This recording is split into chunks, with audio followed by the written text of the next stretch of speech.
monsieur Goumbala bu ñuy xool li fi jot a xew bëri na ci ay coppite ndax daanaka li njëkk moom mooy jiñ tekki ndombal tànk kii di Ousmane Sonko en tant que premier ministre loolu waraloon li nga xamante ni moo di gouvernement bi tëb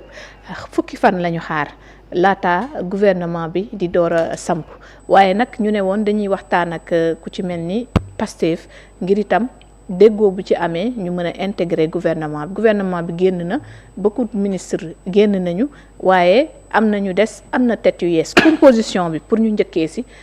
ban appréciation nga ci am. appréciation bi ma am d'abord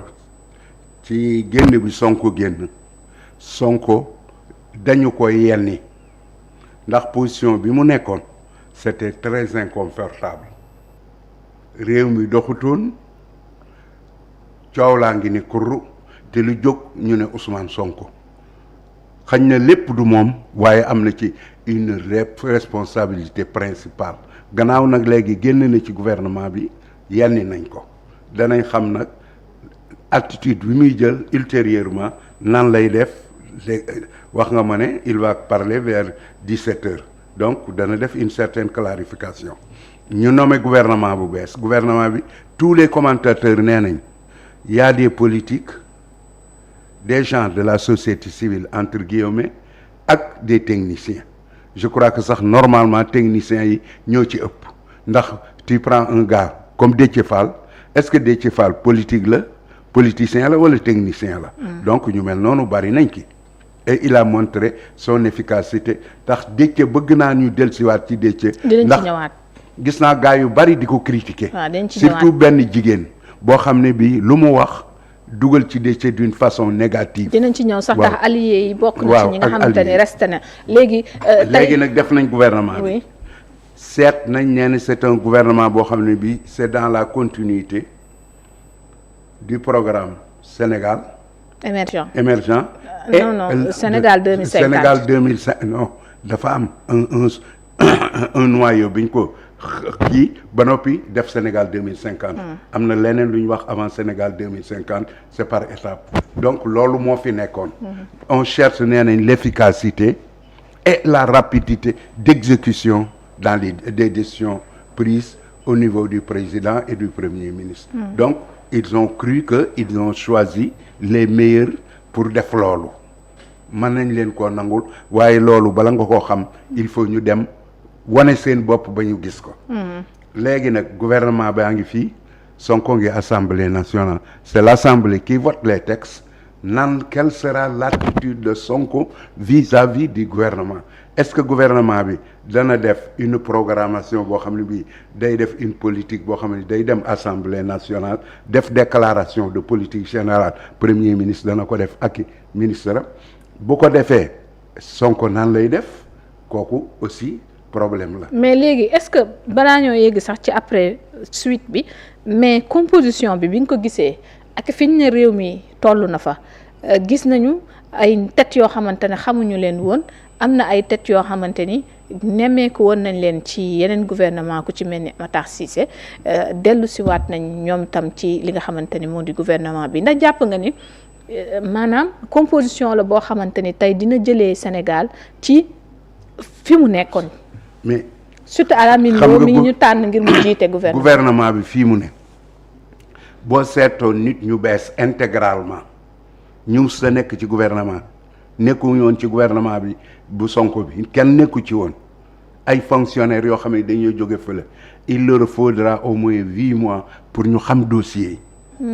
ñu imprégné wu ci dossier et on va perdre du temps ñii ñu jël dossier yu nekk xam nañ dossier yi donc ñoom bu ñu accès ba def passation de service sauf quelques-uns mën nañoo dem kenn dong laa ci regretté dégg nga la ministre de la pêche ki ñu jël sama xarit la sama jarbaat la je lui souhaite une bonne chance mais mënoon nañ ko yóbbu feneen ndaw si yoroon pêche ci gouvernement Sonko bu fekkee nangu naa dugg elle était très efficace parce que mas naa dégg déclaration bu mu def à l'Assemblée nationale sur les licences de pêche pêche dafa bari ay enjeux te gars yu njublang nekk fa li may ñaan daal la dame qui a la pêche na def ndànk seet ni muy demee parce que bu ko deful rek gars yi dinañ ko dribbler dañ ko dribbler au niveau des licences dañ ko dribbler au niveau des ventes à l'étranger ndax 51% de la production de la pêche dañ koy jaay à l'étranger ñun amuñu jën dañ ko dribbler aussi pour la reproduction des poissons ak yooyu yëpp dañ ko ciy dribbler je lui souhaite bonne chance mais na def très très très attention xam ñi muy collaborer ak ñi muy ànd te def ndànk loolu laa ko souhaité alors bu dee ministre bi kii Diba renforcer nañ ko mais moom yëpp moo fi nekkoon depuis Macky Sall. kan si. Diba. Cheikh Diba moom waaw n'était pas ministre. oui mais nag mi ngi woon au ministère des finances. programmation budgétaire de programmation budgétaire moo ko yoroon. kooku xam na lépp. kooku xam lépp fii mu ne mais nag am na lu ko gars yi reproché. nee nañ ba mu xamee lépp it Macky Sall def it dane pat ba bërki démb la na ñoxeet wax li mu wax mais le fond du problème. nga bàyyi ko foofu ci situation bii xam na bailleur de fonds yi xam na ni muy négocier nga bàyyi ko fa jox ko encadrement parce que jox nañ ko 2 sous-ministres dont xaw ma naan la waa jooju il est très efficace paraît-il donc war na mën a conduire programme bi sous l'autorité du président et sous l'autorité de Amine Lo mi nga xam ne it xam na yëf yi donc renforcement boo ñëw Amine Lo Diba ministre yi ñu ko adjoindre ak président de la République ñooñu war nañoo mën a décanter la situation financière la situation économique et la programmation bi nga xam ne étape yi ñu bëgg a franchir pour négocier fonds monétaire dimbali ñu def li ñuy def ñooñu buñ ci mënta génn keneen koo fi indi du ci génn. kon président Diomaye Faye bu dul équipe bii mu teg tey bu apporter wul des résultats. concret tey kon mënuñoo wax leneen kon fi mu nekk nii. équipe bi bu indiwul résultat xamu fi beneen équipe bu fi nekk bu mën a indi résultat amu fi parce que ñoom ñoo yoroon yëf yi ki nga xam ne yor na yëf yi pendant 6 ans 7 ans 8 ans ba situation bi agsi fii moom bu ko bëggee dindi moo ko laxas ki laxas yëf yi ràbb yëf yi ba agsi fii muy Amine Lo le premier ministre ak Diba ñoom. dara wumpu leen fi woon donc ñoom ñaar bu ñu bëggee làqar ci yëf yi war nañ koo mën et c'est des experts confirmés buñ ko làqar ci wut dañ ko bëggut a làqar ci mais am nañu ci ragal ni ndax duñu renouer ak ñoom dañu jàppoon ni moo indil gàllankoor réew mi parce que boo fàttali ko Ousmane Sonko mi ngi doon wax Lamine Lo travailleur la xam na ko mais dañu am des points de divergence xam nga lu tax duñ ko mën li indi woon gàllankoor xam nga maa ngi dégg ku am xam-xam ci yëf yi ki nekk Walfadjri nan la tudd waa ji Diop. Moustapha il a bien parlé je l'ai entendu hier nee na Abdou Diouf Senghor da ko fee teg ñaandoon ak Senghor toxu ci Diouf ñii toxu fii ñii toxu fii le système nekk du continuer système bii nag dañoo bëgg rupture am président bi c'est un pastéfien programme Pastef mënut a fexe ba du nekk ci bopp bi même bu ko nanguut a appliqué it loolu la nàmp loolu la jàng mi ngi ci bopp bi Amine Lo adhéré na ci Diba mi ngi fi woon ñooñu xam nañ situation bi pour mën a changer yëf yi lancer les rampes d'une vraie croissance bu ñu jógee ci affaire fonds monétaire bi mooy problème ndax problème mu Sénégal bépp problème mu xaalis la xaalis bi moom bu ñu ko amee yàlla mën na ñoo dimbal ñoom nag war nañoo mën a wuti xaalis war nañoo mën a yaxanal xaalis aussi niche yi yàq yépp xam nañ ko dañoo xam yëf yi lekk ci këll bi ba tiimaat ko xam nañ fi nga xam ne boo fa dugalee sa loxo dafa tàng wala boo fa dugalee sa loxo fot léegi nag li ci des volonté la te président bu ko kenn tënk am na nag lu may wax président avant ma jàll building kenn musu faa mën a dugg building dañ koo fermé woon gars yi dañu fermé woon fépp koo téléphoné building doo ko jot gars yi nekk seen bureau du ñu liggéey bu ñu diggee nit ñi di leen dig ay kasaw nga dikk ne diwlaay seet ñu ne la téléphoné ko doo ko jot affaire building nañ ko déverrouiller. accessibilité bi daal accessibilité building dafa war a am fii mu ne diggante présidence ak building vélo sax du fa taxaw pourquoi temps wu Senghor ba Macky Sall di building dañ ko ubbi woon ñëpp di dem ak dikk mu mel ni une fourmilière gars yi di régler seeni problème dégg nga boo dikkee barab sàngam sa dossier demul nga ne lu tax demul ñu ne diwa ko yor nga di ko topp di ko xañ léegi nag mënatoo topp sa dossier mënatoo koo xañ ku dugg building il croise les bras il ne fait rien tout est bloqué et malheureusement Sonko aussi il s'immisce en tout lépp moo ko bëgg a contrôler boo amee un projet